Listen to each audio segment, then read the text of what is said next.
Welcome, dear viewer. I hope you are having a wonderful night. Tonight, I'll be telling some terrifyingly scary stories.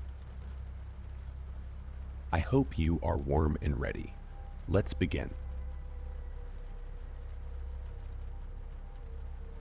Every night, no matter the weather, something walks down our street, whistling softly. You can only hear it if you're in the living room or the kitchen when they walk by. And it always starts at exactly 3. The sound starts faint, somewhere near the beginning of the lane near Carson Place. We're towards the middle of the street, so the whistling moves past us before fading away in the direction of the cul-de-sac. When I was younger, my sister and I would sneak into the kitchen some nights to listen. Mom and Dad didn't like that, and we'd catch hell if they found us out there. But they were never too hard on us since we always stuck to the one big rule. Don't try to look at whatever was whistling. My neighborhood is a funny place. I've lived here since I was 6, and I love it.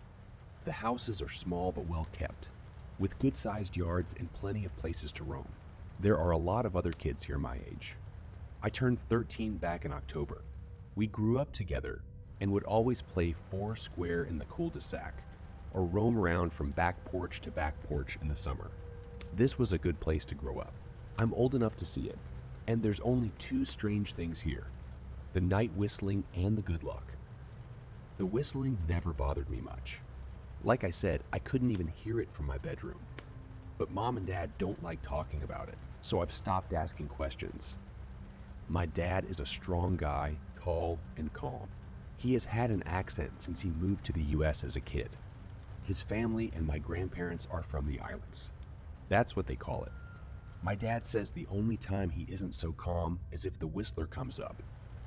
He talks a little quicker then. His eyes move faster, and he tells us not to think about it so much and to always remember the one rule, the big rule. Don't try to look outside when the whistler goes past. Not that we could look even if we wanted. See, there are shutters on the inside of every window.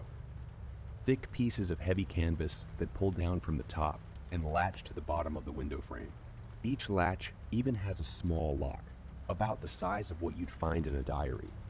My dad locks those shutters every night before we all go to bed and keeps the key in his room. My mom, I don't know what she thinks about the whistling. I've seen her out in the living room before at 3 when the sound started. I could see her if I cracked my door open just an inch to peek. She's not out there often. At least I haven't caught her much, but once or twice a month. I think she sits out there on our big red couch, just listening. The whistler has the same tune every night. It's cheerful. Da-da-da-da-da-dum. Da-da-da-da-dum. Remember how I said there are 2 odd things about where I live? Well, besides our night whistler, everyone in my neighborhood is really lucky. It's hard to explain, and Dad doesn't like us talking about this part much either. But good things just seem to happen to people around here a lot. Usually, it's small things. Winning a radio contest, getting an unexpected promotion at work, or finding some arrowheads buried in the yard. You know, the authentic kind. The weather is pretty good. There's no crime, and everybody's gardens bloom extra brightly in the fall. A million little blessings I've heard my mom say about living here, but the main reason we stay here, why we moved here in the first place, is my sister Nola. She was born very sick. Something with her lungs. We couldn't even bring her home when she was born. We only visited her in the hospital. She was so small, I remember. Even compared to the other babies, a machine had to breathe for her. We moved into our house here to be closer to the hospital. As soon as we moved here, Nola started getting better. The doctors couldn't figure it out. They chalked it up to whatever they were doing, but we all could tell they were confused. But my parents knew, even I knew, that Nola getting better was just another of the million little blessings we got from living in our neighborhood. So that's why we stayed even after we found out that for every small miracle that happens here every day now and then, some bad things happen, but they only happen if you look for the whistler. See, our neighborhood has a welcoming committee. They show up with a macaroni casserole, a gift basket, and a manila folder whenever someone new moves in. They're very friendly. 4 people showed up when we moved in 7 years ago. The committee made small talk, gave me a Snickers bar, and took turns holding Nola. It was her first week out of the hospital, so they were extra careful.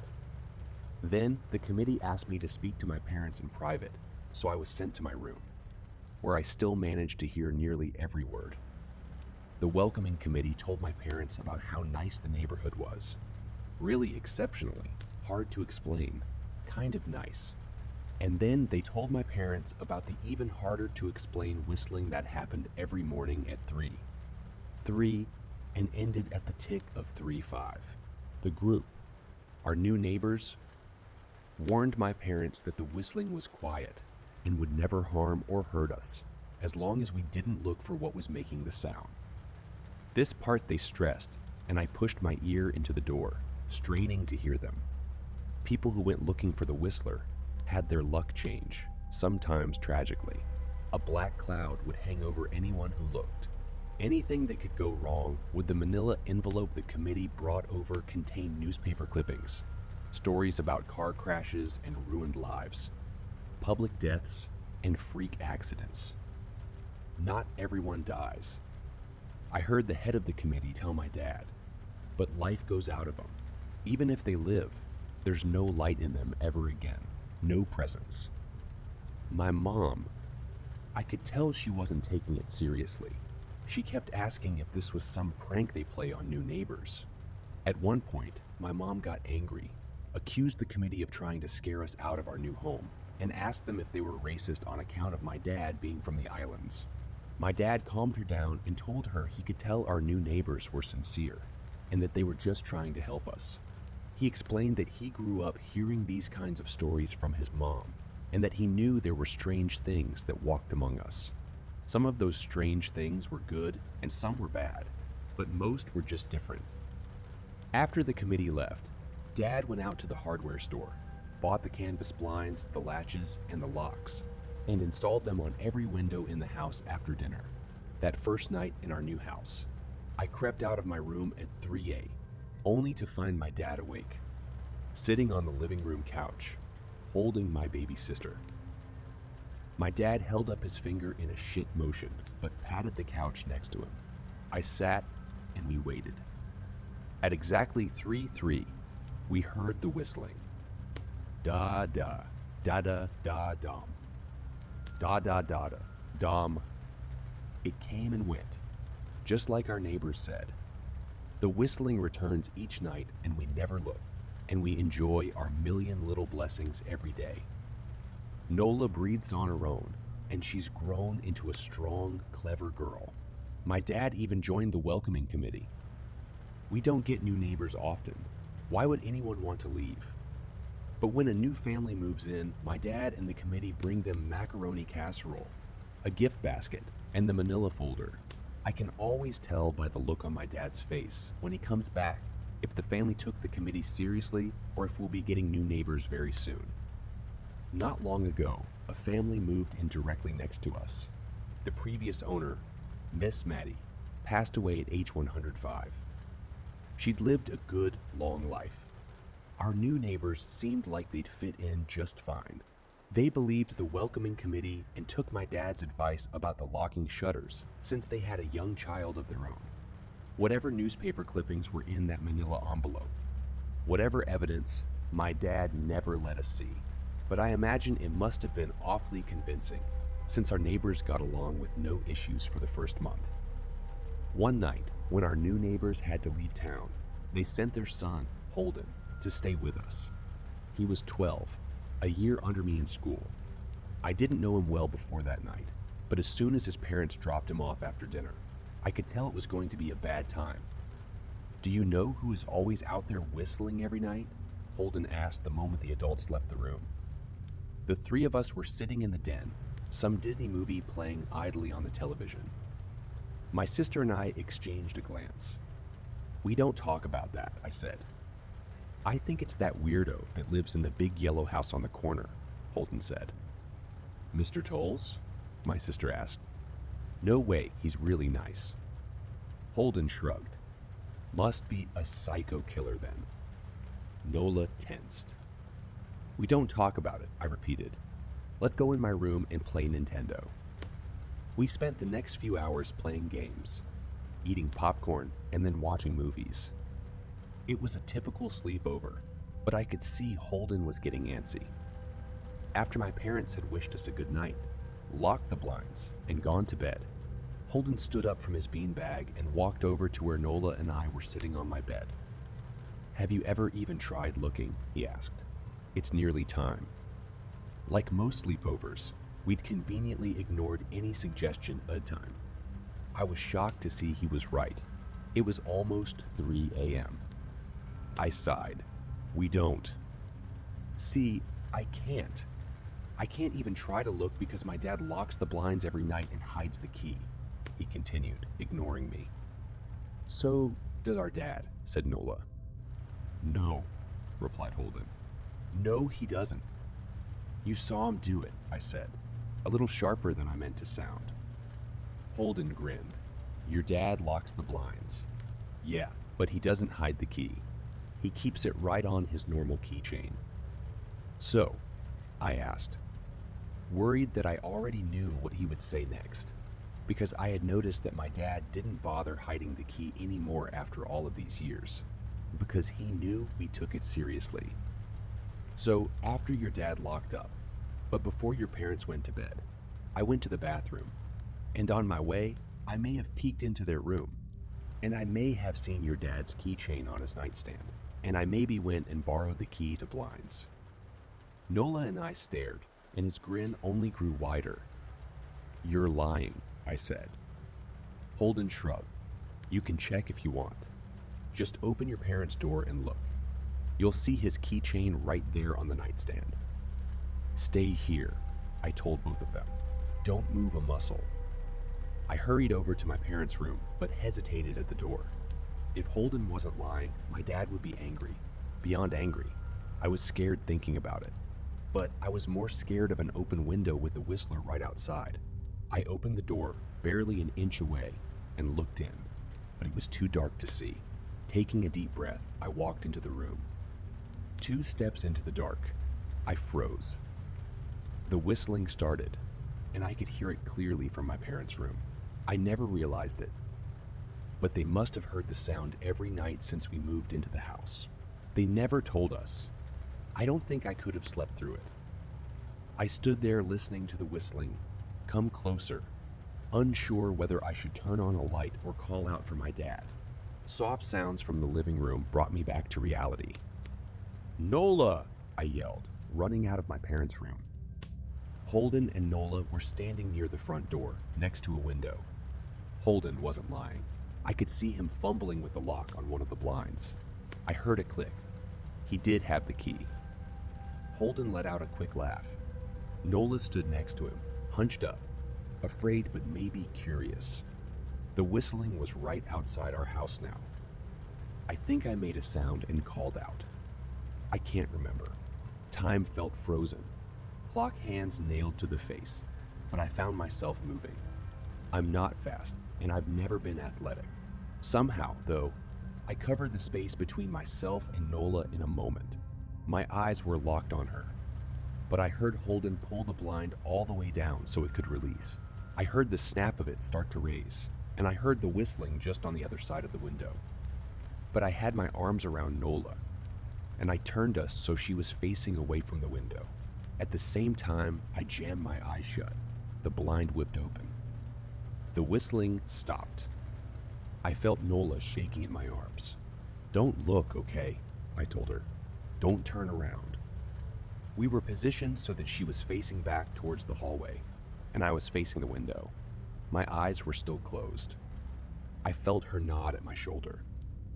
I reached out with the arm, not holding Nola, and tried to touch Holden. My hand brushed against his arm. He was shaking worse than Nola. Holden? I asked. Silence. I reached past him and gingerly felt for the window. My eyes still sealed shut. The glass was cold against my fingertips. It was colder than it should have been for this time of year. I moved my hand up the window, searching for the string in the blind. The glass began to get warmer the further I reached, and there was a gentle hum feeding back into my fingertips. I tried not to think about what might be on the other side of the window. Finally, I touched the string and yanked the blinds shut. I opened my eyes. In the dim light leaking out from the kitchen, I could make out Holden, pale and small, staring at the now closed window. "Holden?" I asked again. He turned towards me and he screamed. Everything became a flurry of motion. Lights sparked to life in the hall, then in the living room. My parents' footsteps thudded across the hardwood floor. I didn't turn to look back at them. My eyes were glued to Holden. He was pale, had bit his lips so hard that there was a thin red line of blood running down his chin, and he'd wet himself. "What happened?" my dad asked from behind me. I managed to swivel away from Holden and look back. I'd never seen my dad scared before, but I saw it that night. In that moment, an old, ugly terror stitched on his face, a parent's fear. "Just Holden," he mouthed it to me. I nodded yes. My dad let out a breath. He looked so relieved, I nearly expected him to cheer. But then he turned to Holden, and my dad's face changed. I wondered if he felt bad for feeling good that Holden was the only one who looked.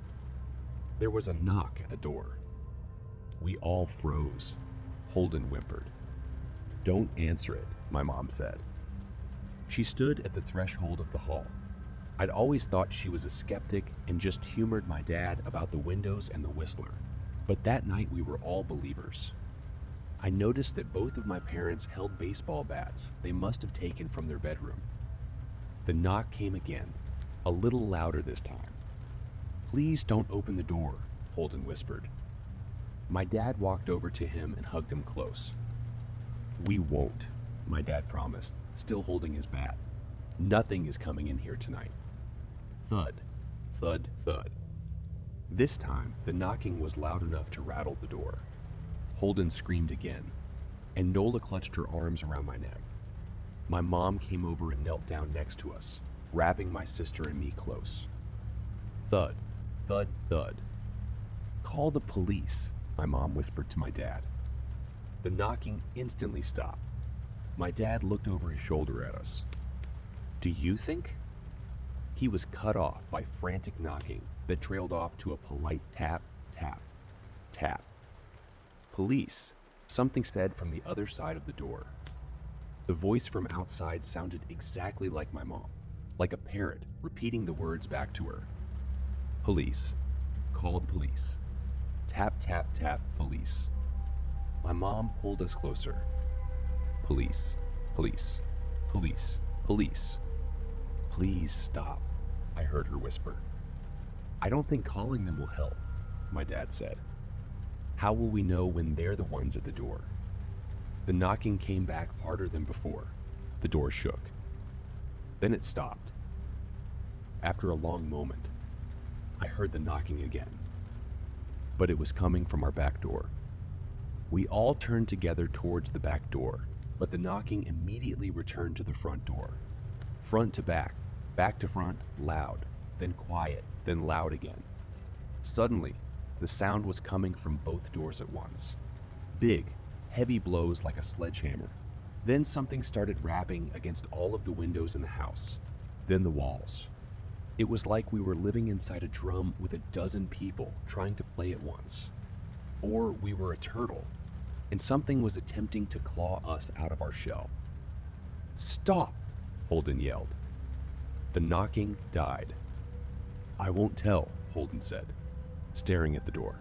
"I promise I won't tell anyone what I saw. Just please go away." We waited for nearly a minute. Then we heard it. A soft tap, tap, tap, tap coming from the window Holden had looked through earlier. Holden started to cry, sobbing like a prisoner, watching gallows being built outside their cell. My dad held him, brushed his hair, but never lied to him or told him things would be okay. The tapping at the window went on for the rest of the night. We huddled together in the living room for, I don't know how long. Eventually, my mom tried to take us kids into my room while my dad stayed to watch the door. But the second we moved into my bedroom, the knocking came back. So loud it was impossible to ignore. I was afraid the door couldn't take it. We went back to the living room, and the knocking stopped. Only the tap on the window remained. None of us slept that night. The tapping stopped around 7 a.m. That's about the time the sun comes up here. We waited another 2 hours before my dad opened the blinds from one window. He made us all go back to my parents' bedroom first. I heard him open the door and then come back in. Okay, he told us. It's done. Holden's parents came back around lunchtime. My mom and dad walked Holden over to his house, and they all went inside for quite a while. Nola and I watched from the window.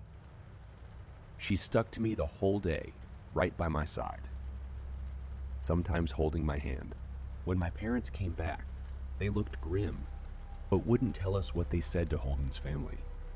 It was a Sunday, so we all spent the day together, ordered pizza, and watched movies. That night, everyone slept in my room. Nola and my mom in bed with me, and my dad in a chair he'd pulled over. There was no knocking that night or any night since. We didn't see much of Holden or his parents for the rest of that week. But by Thursday, there was a moving truck in their driveway. Nola and I watched them pack up the whole afternoon after school. What sticks with me most is how tired Holden and his parents looked. All three had the same pallor, grim mouths, and lightless eyes. Even from across the street, I could tell something was very wrong. Holden and his family were gone before sunset. I remember what the original welcoming committee said to my parents when we moved in. Not everyone who looks at the Whistler dies, but even those that live have the light go out of them, and the rest of their lives are full of misfortune, a million little tragedies. I think Holden's parents must have looked, either to comfort him if they didn't believe or to share the burden, if they did. I watch Nola some days, happy, young, and alive, and I wonder if I'd been slower. If she'd looked out the window that night, would I have looked too? To comfort her, to share that burden. I'm glad I don't have to find out. We still live in that house, in that neighborhood. We still hear our Whistler walking past every night. The blessings, the luck, and the good things here are too good to leave. But we're careful. We don't have friends to spend the night with anymore. And my dad hides the key to the blinds very, very well. Not that I've gone looking. Some things you just don't need to look for.